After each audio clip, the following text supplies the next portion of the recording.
पता है क्या, मैंने तुमसे पहले भी कहा है कि यहाँ जितने भी रंग मौजूद हैं ना, वो सारे रंगों को मैंने बनाया है। इंसान का बनाया हुआ कुछ भी नहीं है। जो इंसान के विवेक में आता है वो भी ईश्वर की कृपा से आता है। तो किसी से घृणा मत करो, किसी रंग से भी घृणा मत करो। और एक बात कहूँ, यदि कोई ऐसा प्रयास कर रहा हो तुम्हें महसूस करवाने का कि तुमने अपने लिए कुछ ले लिया है और उस इंसान को नहीं दिया है, तो तुमने कुछ गलत किया है, इस तरह का आत्मग्लानि सी महसूस कोई करवाना भी चाहे तो भी मत करना, क्योंकि तुम्हारी कोई गलती ही नहीं है। मैंने तुमसे पहले भी कहा है कि तुम्हें भी बराबर का हक है जीने का, तुम्हें भी बराबर का हक है पहनने, ओढ़ने, खाने पीने, सजने संवरने, सब कुछ का। और ये हक किसी और ने नहीं, तुम्हारे बाबा ने दिया है। और जब तुम्हारे बाबा ने दिया है तो दूसरे होते कौन है उस पर सवाल करने वाले? और वो कर भी रहे हैं तो तुम्हें जवाब देने की ज़रूरत ही नहीं है, ये मैं कहता हूँ तुमसे।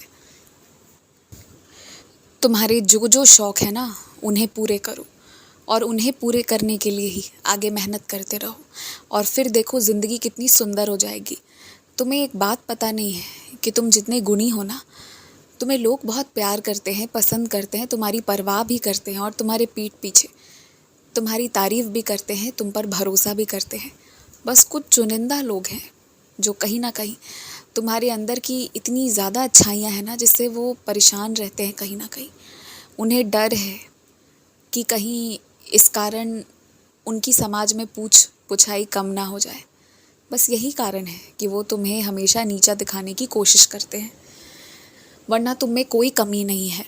मुझे पता है, हम जिन लोगों से प्यार करते हैं, जो हमारा परिवार होता है, उनकी कही हुई बातें हमारे दिल पर जल्दी छू जाती हैं और हम उनकी बातें जल्दी मान लेते हैं। लेकिन अब इतने समय में तुम्हें इतना तो पता चल गया है ना कि असली परिवार कौन है। तो बस उनकी बातें माना करो। जो गलत हैं, जो गुमराह कर रहे हैं, जो मार्गदर्शन सही तरीके से नहीं कर रहे, उनकी बातों में मत आओ, उनके जाल में मत फंसो। मैंने तुम पर कृपा की है, तुमने मेरे साक्षात अनुभूतियाँ करी है, कई बार की है। और अब मैं तुमसे एक बात और कहता हूँ कि तुम्हें जो जो चीज़ों का शौक़ था, जो चीज़ें मुश्किल थी ना, अब वो आसान होनी शुरू हो जाएंगी। और मुझे पता है कि इस वक्त तुम्हें सब कुछ बहुत कठिन लग रहा है, तुम्हें लग ही नहीं रहा कि तुम आगे कुछ कर पाओगे। और ऐसे में ना, तुम श्रीमद् भागवत गीता का पाठ करो, निश्चित ही तुम्हारा मार्गदर्शन होगा, तुम्हें रास्ता मिलेगा।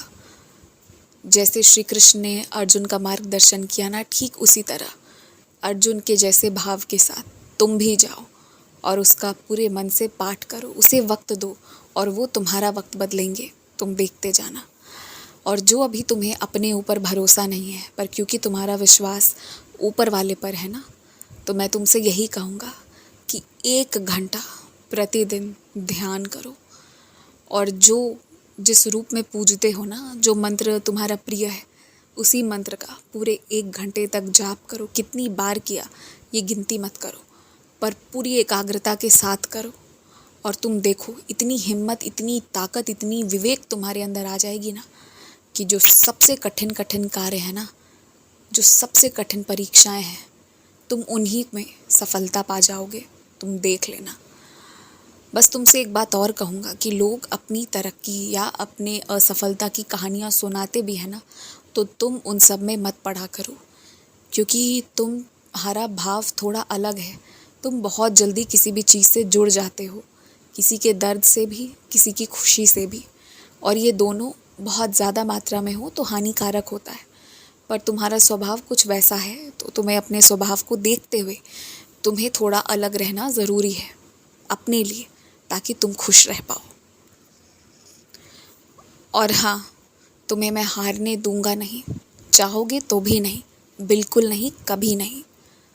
बस आगे बढ़ना है, ऊंचाइयों को छूना है, और बहुत जल्दी सब बदलेगा तुम्हारे कारण। सब अच्छा होगा। खुश रहो, अपने घर परिवार वालों की चिंता मत करो, सब सही रास्ते को चुन लेंगे।